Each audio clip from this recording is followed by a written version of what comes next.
విద్యార్థుల భవిష్యత్తు కోసమే చాంద్రోంకి గుంజ్ కేంద్ర విద్యా వ్యవస్థలో మార్పు కోసం విద్యార్థి గర్జన కేంద్రంలోనే బీజేపీ ప్రభుత్వం విద్యార్థుల జీవితాలతో ఆట ఆడుకుంటుందని regional transport authority member ex NSUI జిల్లా అధ్యక్షులు చిలువేరు అభిగౌడ్ ఆరోపించారు.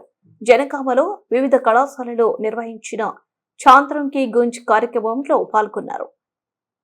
12 ఏళ్లుగా కేంద్రంలో అధికారంలో ఉన్న ప్రభుత్వం విద్యా వ్యవస్థను నిర్వీర్యం చేస్తుందని ఆరోపించారు. విద్యా వ్యవస్థలో జరుగుతున్న అక్రమాలను ప్రజలకు తెలియజేయడానికి కాంగ్రెస్ పార్టీ చాంద్రోంకి గుంజ్ కార్యక్రమాన్ని నిర్వహిస్తుందని తెలిపారు. ఈ కార్యక్రమంలో విద్యార్థులంతా భాగస్వాములు అవుతున్నందుకు కృతజ్ఞతలు తెలిపారు. పేపర్ లీకేజీలకు బాధ్యత వహిస్తూ కేంద్ర విద్యాశాఖ మంత్రి ధర్మేంద్ర ప్రధాన్ రాజీనామా చేయాలని డిమాండ్ దేశంలో నీట్, ఐఐటి, యూపీఎస్సీ ఎంట్రన్స్ పరీక్షల ద్వారా కేంద్రానికి సుమారు 1,30,000 కోట్ల రూపాయలు సమకూరుస్తున్నాయని ఎన్ఎస్యుఐ జాతీయ అధ్యక్షుడు వినోద్ జాఖర్ అన్నారు.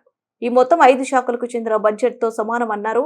అయినప్పటికీ పేపర్ లీకేజీలు, పరీక్షలు రద్దు అవ్వడం ద్వారా పేద ప్రజలు ఇబ్బందులు పడుతున్నారని ఆయన అన్నారు.